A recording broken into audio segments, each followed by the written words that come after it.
So let me just very briefly go through the 6 items that I mentioned. I was traveling to Taif. I don't know how many, I mean, I'm sure some of you have been to Taif.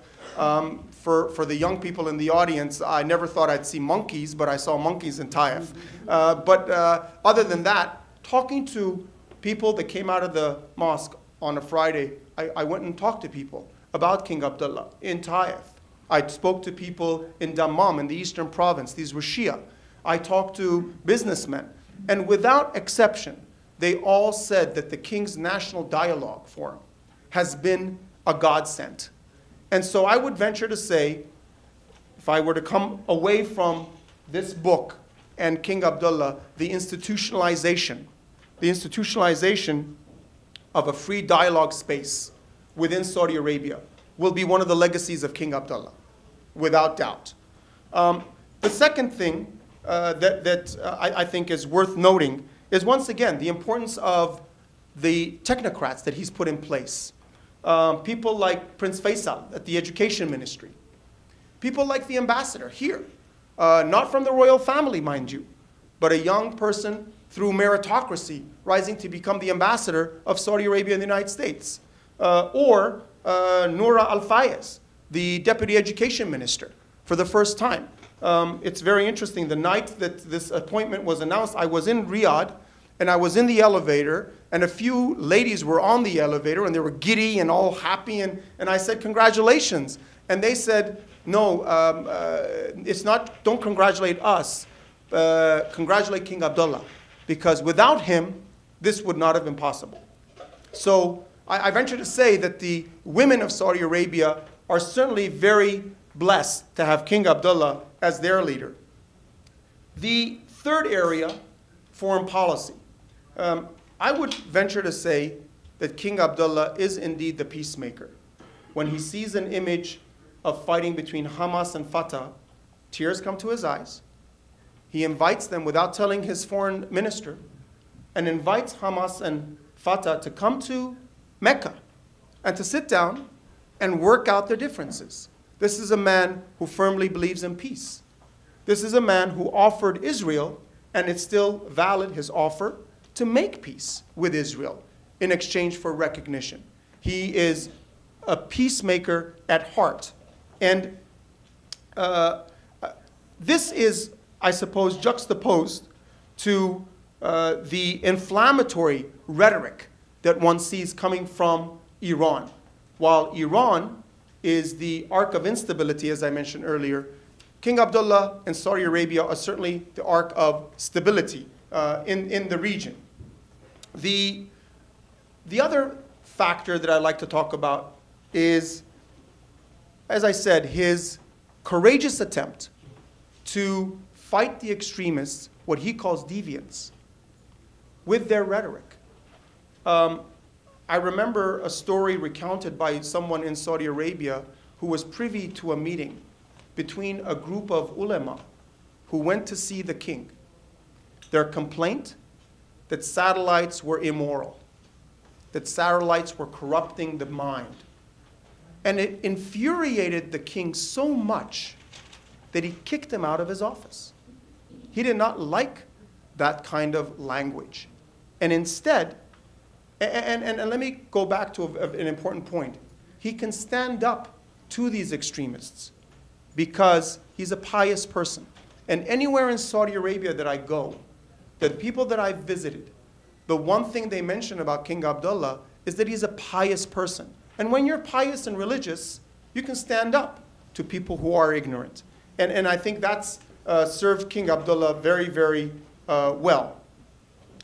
The fifth factor, and then the sixth, but the fifth factor is, once again, the enormous transparency that has been brought to the table since King Abdullah on economic reform. I was in Jeddah one night speaking with 15 businessmen some time ago. They were talking about reverse mergers. They were talking about taking private companies public, public companies private. And I said, whoa, and investing, incidentally, millions and millions of dollars. And I asked them, I said, what gives? What's happened?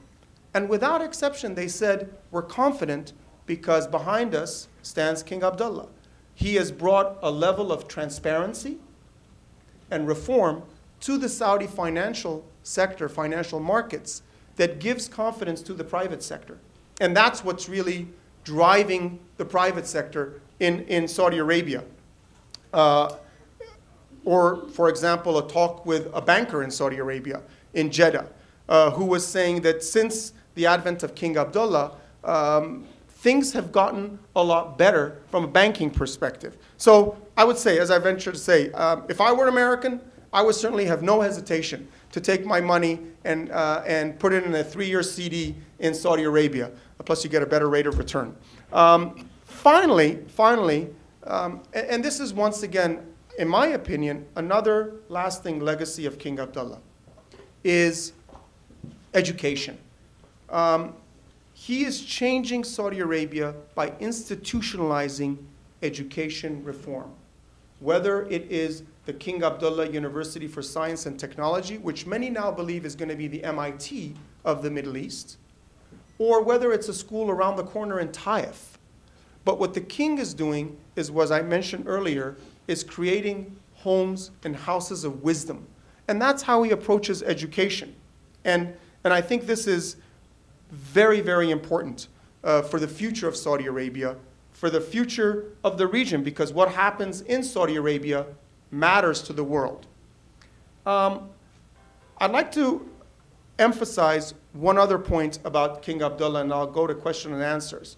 When I spoke to a family outside of McDonald's, this was in Al-Khobar, the family said that they have been the beneficiary of King Abdullah's philanthropy. Apparently, the king gets up from his office and, without telling anyone, decides to head out to places where he thinks people are in need. And he'll surprise the people in that area.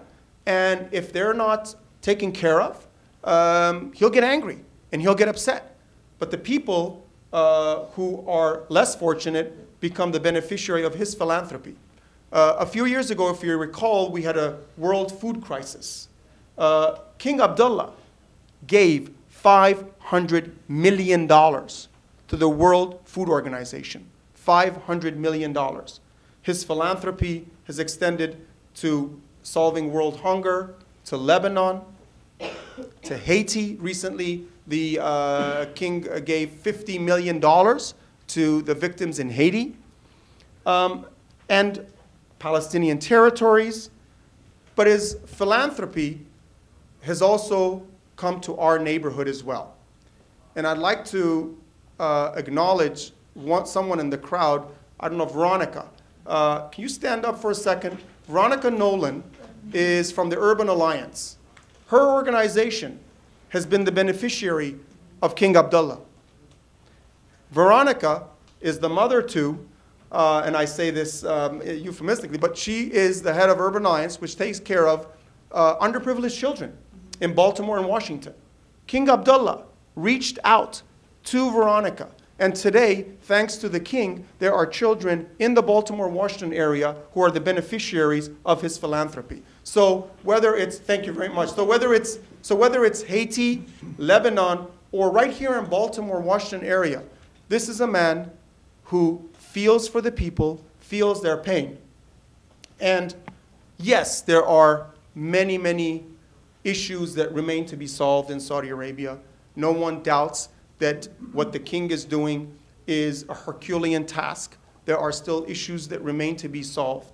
But there is no doubt in my mind that if the President of the United States reaches out to King Abdullah and says, I want to be your partner, the king will shake his hand in all honesty, and they can sit down and solve, I'm not saying all the problems, but there are certain problems that with partnership with King Abdullah can be resolved. And that's why the title of the book, King Abdullah, A Leader of Consequence. I'll leave it for your questions and answers, and I thank you very much for coming today. Appreciate it.